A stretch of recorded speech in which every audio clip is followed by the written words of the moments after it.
nípa àmì kan la ó fi mọ̀ wọ́n. Only by their fruit we shall know them. Thou anointed my head with oil, and my cup overflow. Ìyẹn túmọ̀ wípé that is a true anointing of God. Tí ó bá lọ ta àmì òróró, tí pastor gbé ọwọ́ lé lórí, àbí reverend gbé ọwọ́ lé lórí, only you are not anointed, you are a deaconess, you are a deacon. And since then, things have not been going well for you. Check yourself. Are you really qualified for that deaconess or deacon that they've given you? Are you qualified for that prophet, evangelist, superior evangelist that they've given you? Ṣé o qualify o tó òṣùwọ̀n kí wọ́n tó fún ẹ? Àbájọ tí oríṣiríṣi máa ń ṣẹlẹ̀ sí àwọn ènìyàn ní ìgbà tí wọ́n bá ti gba àmì òróró sí orí. Bó ṣe ń perform ní church tẹ́lẹ̀ tó ń rí owó náà tó ń ṣe, wọn ò ní rí owó náà mọ́ bẹ́ẹ̀. Ẹ̀mí ìgbéraga wá gbé wọn wọ̀. Tí ẹ̀mí ìgbéraga bá ti gbé wọn wọ̀, wọn ò ní tẹríba mọ́. Nítorí àmì òróró tó gbà, àmì òróró yẹn ó ṣe àjòjì sí ìṣẹ̀dá wọn nítorí wọn ò tó òṣùwọ̀n. A wá bẹ̀rẹ̀ sí ń dààmú wọn. Wọ́n á bẹ̀rẹ̀ sí ń gbéraga sí ìjọ Ọlọ́run. Wọ́n á bẹ̀rẹ̀ sí ń sọ̀rọ̀ anyhow sí ìjọ Ọlọ́run.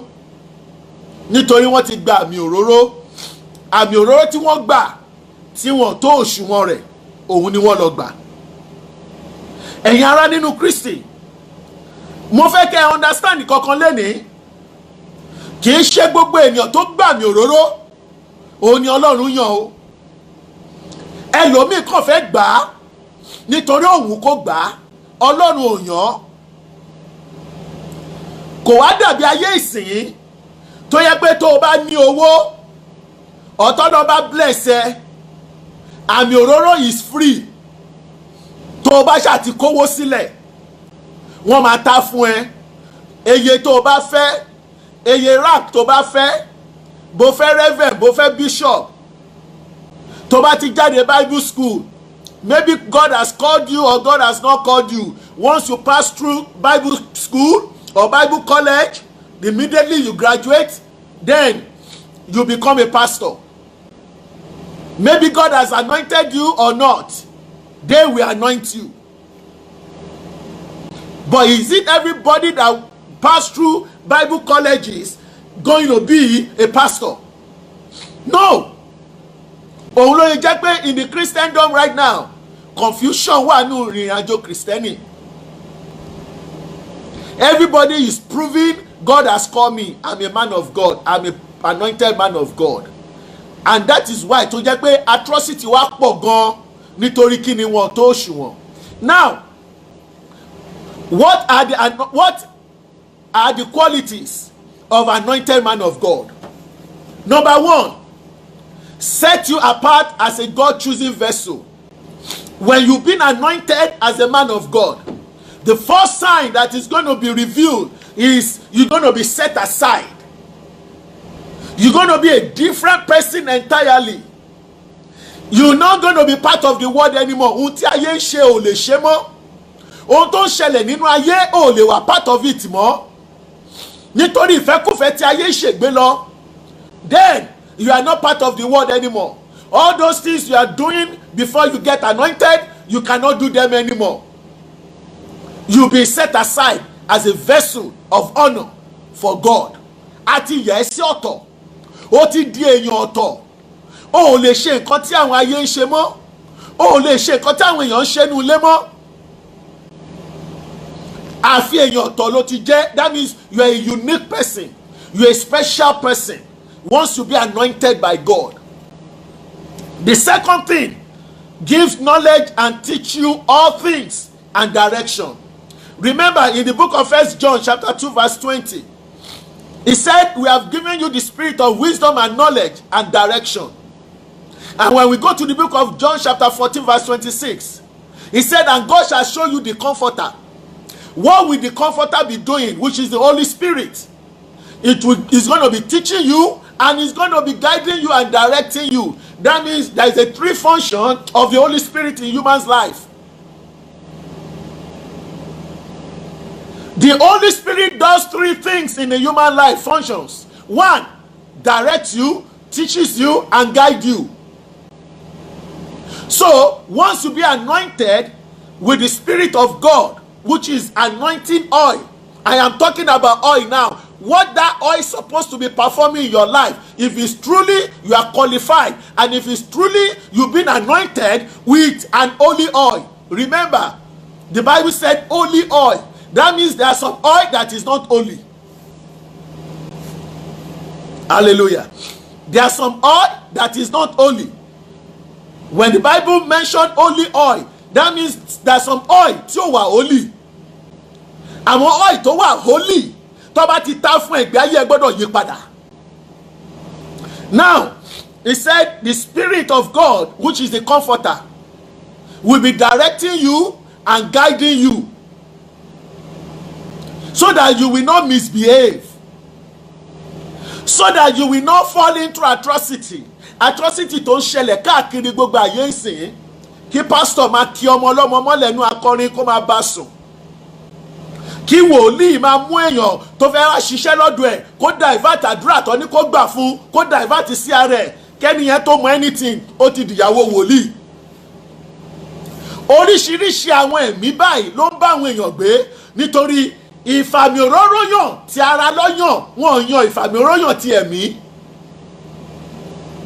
Òun ló jẹ́ pé oríṣiríṣi àjálù, oríṣiríṣi ohun ìwọ̀sí làwa ń rí níta láyé ìsìn lọ́wọ́ àwọn ìránṣẹ́ Ọlọ́run. Nítorí kò sí ìránṣẹ́ Ọlọ́run tó wà truly anointed from God. It is being anointed by man. Èèyàn ló yànyàn sìn. Mo ti wà níbì kan rí tó ṣe pé rank wo ló wà ń sìn, leader ni o ti deal now láti ọdún yìí oyoyoya wa lọ tàbí ọ̀rọ̀ senior evangelist. That is what we are seeing right now. Ó qualify kò qualify yo, ó tó ṣùwọ̀n kò tó ṣùwọ̀n, wọ́n ní kó wá lọ tàmì òróró. Hallelujah. Tí a bá dẹ̀ wò dáadáa, àmì òróró irú tó yẹ kó jẹ́ ni wípé bó bá ṣe ń wà elevated in the spiritual realm, bẹ́ẹ̀ náà ni àmì òróró ẹ̀ ṣe gbọ́dọ̀ máa ga sí. Kì í ṣe wípé nítorí ó ti pẹ́ tó ti ta kan gbẹ̀yìn. 16 years ago ni mo ti tàmì òróró kan, 14 years ago, 10 years ago ni mo ti tàmì àròó sínú evangelist, mo ti deal. Báwo ló ṣe mọ̀ pé o ti deal? O ti deal by nítorí ọjọ́ ti pẹ́ àbí? And that is why ta ṣe ní oríṣiríṣi àgàbàgebè wàhálà ìdààmú ní oríṣiríṣi nínú Kristẹni lénìí. Ẹlòmíì wọ ìjọ lénìí, lẹ́sẹ̀kẹsẹ̀ ó ti di pastor, lẹ́sẹ̀kẹsẹ̀ lénìí ó ti di deaconess, lẹ́sẹ̀kẹsẹ̀ ó ti di deacon, lẹ́sẹ̀kẹsẹ̀ ó ti di bishop. Èèyàn ń gbà mí òróró bishop reverend. Ibo ló ti ṣiṣẹ́ dé? Ibo ló ti ṣiṣẹ́ dé? Level tó máa dàgbà sí nínú ẹ̀mí, òun ló máa fi gùnkè pẹ̀lú àmì òróró tó ń gbà. Ò ní gbà mí òróró nítorí ó ti pẹ́ tó ti gbà kan gbẹ̀yìn, every 4 years kó máa gbà. Okay, every 4 years, every 3 years, láàrin 3 years to 4 years yẹn, kí ni level ẹ spiritually? Ṣé tẹ́lẹ̀tẹ́lẹ̀ nígbà tó wà ní senior leader, tó bá fẹ́ gbàdúrà wá gbàdúrà 10-15 minutes, ó mọ nǹkan tó máa sọ mọ́, àdúrà ti tán, Jésù Olúwa wa, reputation ló kù. Olúwa gbàdúrà wa, Olúwa yàn pàdé wa nínú ẹ̀sìn lẹ́nìí, ó ti sọ tẹ́lẹ̀ wá tútù sọ. Ṣùgbọ́n nígbà tó tó àkókò kan, ó bẹ̀ sí ń gbàdúrà 30 minutes, no stopping, ó dẹ̀ ní fi kan pé kan. Ó ti bẹ̀ sí ń gbàdúrà 40 minutes, 45 minutes, ó ní fi kan pé kan, tó dẹ̀ máa mú àwọn quotation ẹ jáde láti inú Bíbélì. When you start doing that, láàrin ọdún mẹ́rin, wàá ti máa gbàdúrà bíi 1 hour, no stopping, tí ọ̀run máa mì. O ti ń deal láti kúrò ní senior leader tó wà nìyẹn. Ìyẹn tí mọ̀ pé ìpele tó kù tó kàn ló yẹ kó tún lọ. Kì í ṣe pé kò kàn bẹ́ẹ̀ láti step 3 kò bẹ́ sí step 7 nítorí agbára ò gbé. Bí ó ṣe yẹ kí anointing máa rí nìyẹn. Ó gbọ́dọ̀ wà in a sequence order, from one layer to another, from one step to another. bọ̀ láyé ìsìn ohun tá a rí ni wípé ó ti pẹ́ tí mo ti tàkàn gbẹ̀yìn mo ti díù. Kí ló mú èrò pé ó ti díù? Tọ́ba ní kò gbàdúrà èèyàn mẹ́ta ó máa ká lòlò ni. Èho Mother Celestial tó o lè gbàdúrà kí iná là. Ọmọ iye step àti ọmọ iye step tó ti fò tó dé Mother Celestial. Láti sister kó tó ẹ̀ṣẹ̀ wá dé Mother Celestial ọmọ iye step tó ti fò. Ó wá dé Mother Celestial kan tọ́ba ní Mother Celestial kíkan dictless kíkan ẹ fún aládùúrà ojú máa tiẹ̀ wàá gbàdúrà 5 minutes. Jehovah Jésù Kristi Olúwa wa ṣàánú fún wa máa sìn wá lọ́nà ẹ̀sìn èní Jésù Olúwa wa ha ó yẹ kí ojú tiẹ̀ nígbà tó pé ó fi owó ra oyè ni anointing yẹn ò qualify fún ṣèbí wọ́n kàn wẹ́ ṣùṣùṣù ni wọ́n gbé fún ẹni nítorí ó dẹ̀ ti lówó lọ́wọ́ kò lè máa help ṣọ́ọ̀ṣì. Ara nǹkan tó da ìjọ Ọlọ́run rú lẹ́ni nìyẹn ojúṣàájú. Àná orin wa dẹ̀ sọ fún wa hallelujah. Nítorí náà bí o ṣe ń dàgbà nínú ẹ̀mí bẹ́ẹ̀ ni oyè náà ṣe máa dàgbà. Dídàgbà nínú ẹ̀mí kẹ̀rẹ́ tí mo sọ fún ẹ ní pé tẹ́lẹ̀tẹ́lẹ̀ tó bá yẹ pé o lè ka Bible 5 minutes oorun ti ń kùn ẹ́ nísìnyí o ka Bible 30 minutes 1 hour ó dẹ̀ ń yí ẹ o ti ń dàgbà nínú ẹ̀mí nìyẹn. Aṣọ tó ń kó wọ̀ kọ́ ní àgbà ẹ̀mí. Aṣọ tó ń kó wọ̀ ò kọ́ la tí a fi identify èèyàn wípé ẹni tí dàgbà nínú ẹ̀mí. Gbogbo yẹn ò jẹ́ àwa mọ́. Gbogbo yẹn kó gbogbo aṣọ wọ̀ kó tún kó gbé pẹpẹ lé ẹ lórí kó di gbogbo pẹpẹ mọ́ra káṣọ tó 50 lára ẹ gbàgbé pa ẹ̀. Ìyẹn ò jẹ́ àwọn èèyàn mọ́. Tó bá lówó wà lọ rà á. Hallelujah. Ohun tí a ń sọ ni wípé irú anointing wo ló gbà. Now àwa jẹ́ kó yé wa wípé ẹ̀mí yẹn máa darí ẹ ó máa tọ́ ẹ sọ́nà kò ní jẹ́ o ṣubú kò ní jẹ́ o ṣìnà. Nígbà tí èèyàn bá tàmì òróró tán mo rántí ìgbà yẹn tí èèyàn bá tàmì òróró báyìí ìmọ́lẹ̀ kan máa wà lọ́wọ́ ẹ ní ọjọ́ tó lọ tàmì òróró yẹn pẹ̀lú àwẹ̀. Ó máa wà nínú àwẹ̀ nígbà tó lọ tàmì òróró yẹn ò ní jẹun àwẹ̀ ló fásì ló máa gbé lọ. Ó máa ní ìmọ́lẹ̀ kan tó máa fi gbàdúrà nígbà tó bá tàmì òróró yẹn lé ẹ lórí tán ní ọjọ́ yẹn o ò gbọ́dọ̀ jẹ́ kí omi kó kan orí ẹ. Throughout that day títí dijọ́ kejì kándù tó fi ń gbàdúrà tàwẹ̀ yẹn tó mú lọ gbàmì òróró yẹn kándù yẹn máa fi gbére síwájú Olúwa ni. Ní ọjọ́ tó o bá délé nígbà tó lọ tàmì òróró yẹn dé kì í ṣàmì òróró tó máa lọ ta ìjọ tó délé even bó ṣe ń ta kúrò níbi tó ti ta hòtẹ́ẹ̀lì ló gbà lọ. Ọmọge kan ti ń dúró díẹ̀ àmọ́ irú wọn dáadáa lóríṣiríṣi. Ìjọ tó tàmì òróró bá alẹ́ ẹjọ́ yẹn náà ọmọ ọlọ́mọ lọ́lọ́ bá sùn. Ìṣekúṣe ilé ọtí ni wọ́n lọ. Ìyẹn ń ṣe àmì òróró. Àmì òróró tó bá ti gbà á ó máa wà nú àwẹ̀ ní ọjọ́ tó fẹ́ lọ gbà á. Ìmọ́lẹ̀ kan dẹ̀ máa wà lọ́wọ́ ẹ. Ìmọ́lẹ̀ yìí ló máa fi gbàdúrà pẹ̀lú àwẹ̀. Ìjọ tó bá rẹ̀ ti tàmì òróró yẹn fún ẹ tó bá ti délé ìmọ́lẹ̀ yẹn òun ló máa fi gbére síwájú Olúwa. Omi ò dẹ̀ gbọ́dọ̀ kan orí ẹ ní ọjọ́ yẹn. Ṣùgbọ́n nísìnyí kò rí bẹ́ẹ̀ mọ́ nítorí ọ̀pọ̀lọpọ̀ go mọ̀ lànà. Àwọn tó ń kó èèyàn gan lọ tàmì òróró gan àwọn gan ijó ò lọ wọ̀sẹ̀lẹ̀ gan ná. Ìlànà owó gan làwọn gan mọ̀ tó fẹ́ máa tíṣe èèyàn. Hallelujah. We will learn to speak the truth. Nínú ká fúnra wa ní ẹ̀kọ́ àti kájọ kọ́ra wa ní ẹ̀kọ́ inú ẹ̀ ní àtúnṣe ti ń wà. If you don't listen, if you don't know something and you want somebody to teach you and you're able to learn, things will change. Ó ní Bíbélì ṣe sọ nínú ìwé Proverb 9:8 ó ní tó o bá bá ẹlẹ́gàn wí á kórìíra ẹ ṣùgbọ́n tó o bá bá ọlọ́gbọ́n wí á nífẹ̀ẹ́. Ẹni téèyàn bá wí tó ń wọ ọrùn kì ó máa kórìíra ẹ torí ẹlẹ́tàn ni ẹlẹ́tàn òun fẹ́ kó bá òun wí. Ṣùgbọ́n we must speak the truth. You must learn. If you learn, then you'll be able to walk through the ladder of perfection. Now, I want to sọ̀rọ̀ nípa Isaiah. We are talking about the what the anointing does. When you have the anointing of God, these are the quality you should be watching out for. The third one, the book of Isaiah 61. When we go to the book of Isaiah, I'm trying to round up very fast, but a ní láti sọ ọ̀rọ̀ yìí kó tó di pé a lọ gbàdúrà, nítorí kó lè mọ̀ àdúrà tó fẹ́ gbà, nítorí àmì òróró tó kó bá ìrìnàjò ayé rẹ. Ẹlòmíì àmì òróró tó lọ gbà ó tóbi jùlọ. It's just like kéèyàn mú cup kó wá gbé bucket ńlá kó gbé lórí cup. Ṣé cup yẹn lè gbé bucket ńlá dúró? Kò possible. Òun ló ń kó bá ọ̀pọ̀lọpọ̀ tí ìmí kò ṣe ogun àjẹ́, ogun oṣó. Ẹ̀yin ò mọ àmì òróró àfi tó gbé àwọn òróró ìdí òrìṣà. Ṣé pé àwọn òróró kan wà tó bá ti ń gbé bá àwọn ríǹgì kan ti wà lọ́wọ́ àwọn pásítọ̀ kan tó bá ti ń tìbọ́nù òróró yẹn báyìí tó fi ń sàmì sí lórí. Ègún burúkú nìyẹn, ẹni ò tún ṣe rere mọ́lẹ̀ ayé rẹ̀. Hallelujah.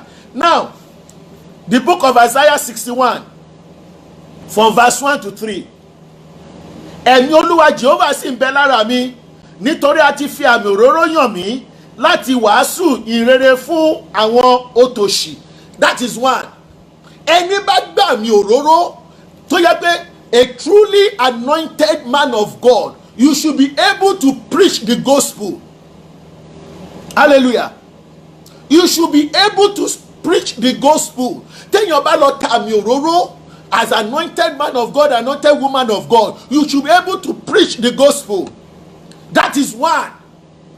Ó ní àti fi àmì òróró yàn mí. One, láti. What is the reason of your choosing, of you being anointed as a man of God? One, fún àwọn òtòṣì. A ti rán mi láti ṣe àwòtán àwọn oníròbìnújẹ́ ọkàn. Ṣé o ṣe àwòtán àwọn oníròbìnújẹ́ ọkàn báyìí àbí o tún dá ọgbẹ́ sí wọn lára? Mo sáré pa àṣẹ àdúrà kan lọ́wọ́lọ́wọ́ báyìí. Gbogbo ibi tí ayé ti ṣá ẹ lọ́gbẹ́, gbogbo ibi tí ayé ti ṣá ẹ lọ́gbẹ́, tí ọgbẹ́ yẹn ń kó bá ìrìnàjò ayé rẹ lọ́wọ́ báyìí, ó yá ọ̀run wò ẹ́ sàn ní orúkọ Jésù. Ọwọ́ àwọn kóló ìránṣẹ́ Ọlọ́run àjòjì tó kó sí tó ṣá ẹ lọ́gbẹ́, àti gbà yẹn ò tún dìde jẹ́ èèyàn mọ́, ṣùgbọ́n èmi pa ní àṣẹ fún ẹ lọ́wọ́lọ́wọ́ báyìí, ó yá dìde lọ gba ògo rẹ padà ní orúkọ Jésù.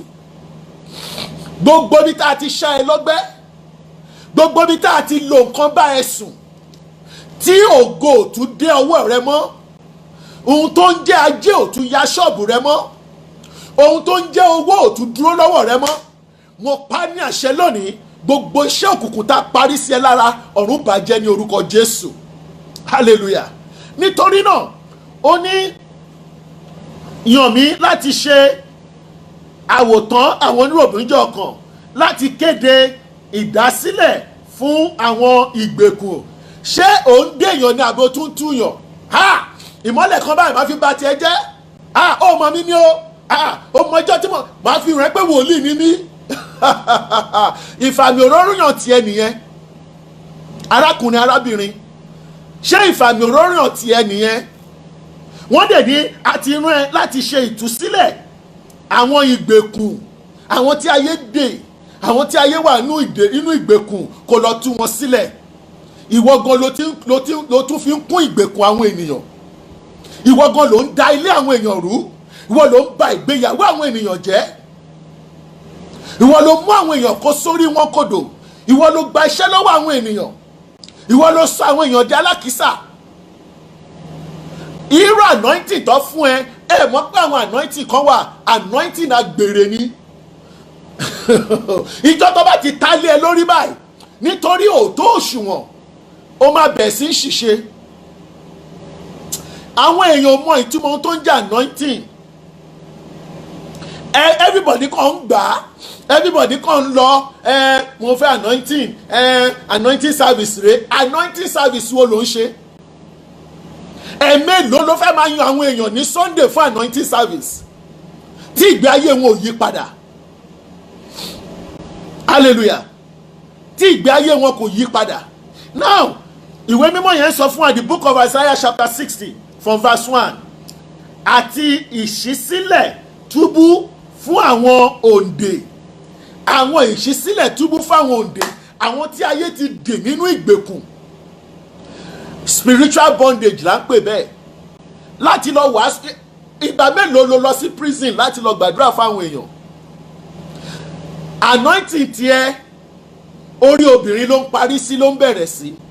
Anointing tiẹ̀ orí jìbìtì owó ló ń parí sí, ló ń bẹ̀rẹ̀ sí. Anointing tiẹ̀ lórí ìgbéraga ló bẹ̀rẹ̀ sí, ló ń parí sí.